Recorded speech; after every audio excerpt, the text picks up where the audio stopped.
So a question I see a lot in the comments is, why did Luffy free Loki? And that's totally a fair question to be asking, because if you're not like a psycho YouTuber who analyzes this manga every day and goes over every sequence, some of the finer details are probably going to slip past you because, to be honest, it's kind of brushed over and there's a few aspects of it that aren't fully explained yet. And while I'm not quite as psycho as some of my One Piece YouTuber contemporaries, I think I'm crazy enough to be able to answer this question, or at least try to make it make sense.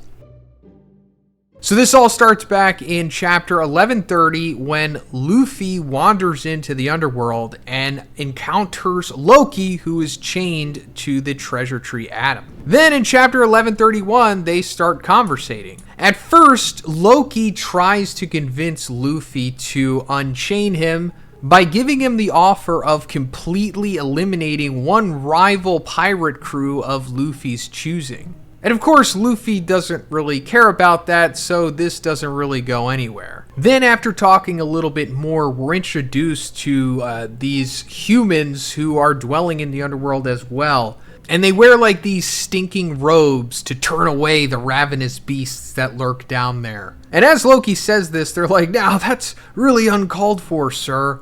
Who is this guy? Can we rob him? We don't want to get knocked unconscious like last time. I mean, around here, you don't expect to run into Red Hair Shanks of all people." And Luffy's like, "Huh? Did you just say Shanks?" And they're like, "We did, but this is really invalidating everything we thought we knew." So that really sparks Luffy's interest. And I'm pretty sure they're referring to when Shanks defeated Loki 6 years ago and led to him being chained to this tree.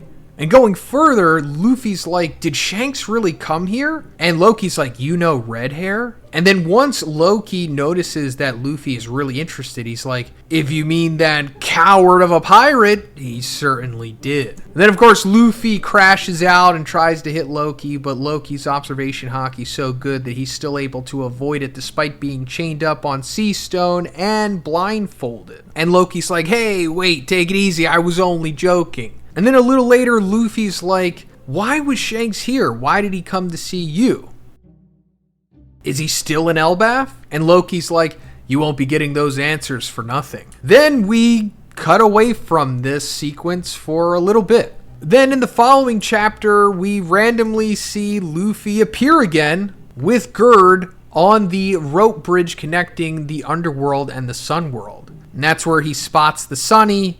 And Gerd's like, "I know all about you. You were brought here against your will. You just flew up here from the underworld. Did you fall down there?" And Luffy's like, uh-huh. And then he remembers back to what he was talking to Loki about. This happened off panel. We didn't get to see this in chapter 1131. And Loki says, "Don't tell anyone about meeting me or our little promise. You got that, Luffy?" And Luffy, lying here, is like, and then he just doesn't say anything. So then fast forward to chapter 1136, after the Straw Hats had spoken with Jarl and learned about Loki killing King Harold, we come to this sidebar between Zoro and Luffy on the outskirts of town. And Zoro's like, "I thought it was weird how fidgety you were. This would explain it. That guy killed the king. The whole country hates him," referring to Loki.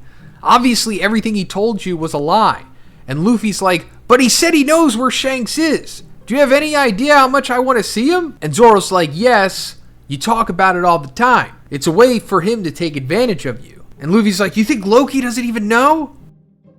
And Zoro's like, "I'm just basing it on his reputation. I didn't see the guy." And then we see another flashback to Loki talking to Luffy back off panel in chapter 1131 when he's like, "I'll tell you everything I know, including where Red Hair is now." So that's it. But first, let's talk about the sponsor of this video, Sakurako, which is our favorite artisan Japanese snack subscription box. All made from local artisan Japanese snack makers. And don't worry, it comes with this awesome booklet that explains all of the snacks in the box along with Japan and its culture. This month's box is the Seasons of Sakura, and this box is filled with the traditional flavors of the Sakura season. Sakurako boxes also come with these really cool tablewares each month, and and this month it's the Sakura sake glass. First, let's try the tea that we always get that pairs with everything in the box, and this month it's the sweet Sakura tea. These are actually real Sakura cherry blossoms that bloom in the hot water, as well as having this really nice, slightly sweet flavor. Let's try the strawberry Belgian waffle. This thing is incredibly soft and has such a nice, rich strawberry sauce with condensed milk flavor to it. Next, let's try the Sakura Corinto. Love the crunch on these. They even have cherry leaves kneaded into the dough. So guys, you can get your very own Sakura Co box by checking the link in the description, and make sure you use code Zhoniin for $5 off your first box. Thanks, guys. That's why Luffy is freeing Loki, because allegedly Loki is going to tell him everything he knows, including where Shanks is now.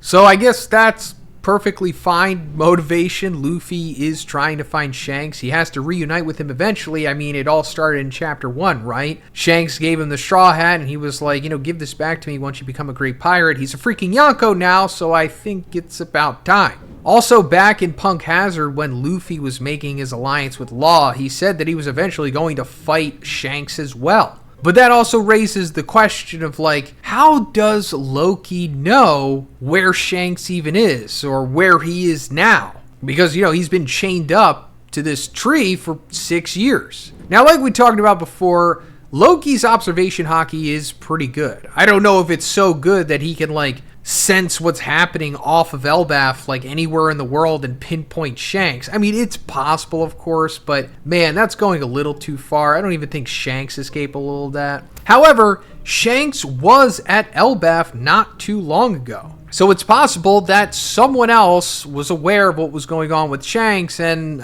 followed his location, or, had some kind of spies or something. And who that could be is this mystery person by the name of Shaggy. So let's go back to chapter 1134, because we see Loki speaking to someone named Shaggy on the transponder snail. And this sequence is really interesting because this is the only time we ever see it or hear about this person. So far, this hasn't been addressed again yet. It appears that Loki and this person Shaggy are friends, at least through this transponder snail. This person Shaggy has been talking to Loki for the last 6 years, and it's been the only conversation he's been able to have, essentially. So that's the only explanation I can really come to at this point as to how Loki would know. And then, of course, there's the option that he's just straight up lying to Luffy, which is possible, but I don't think it's that simple. I think he actually does know, or at least isn't trying to deceive Luffy. Loki is a bad guy, but I don't think he's a despicable villain bad guy. I mean, I know they've been saying that Loki killed King Harold and everything, but if we go back to chapter 1137, Rhodes says that King Harold passed after a vicious battle with Loki, and we still don't have all of the information on what had happened. And I wouldn't be surprised if King Harold was actually the bad guy here, or the true bad guy. And there's some kind of conspiracy as to where he was trying to become a celestial dragon, or have Elbaf collaborate with the celestial dragons or something, because he did remove the ancient giant horns from his head. And so far, we see that the ancient giants were very likely aligned with Joy Boy.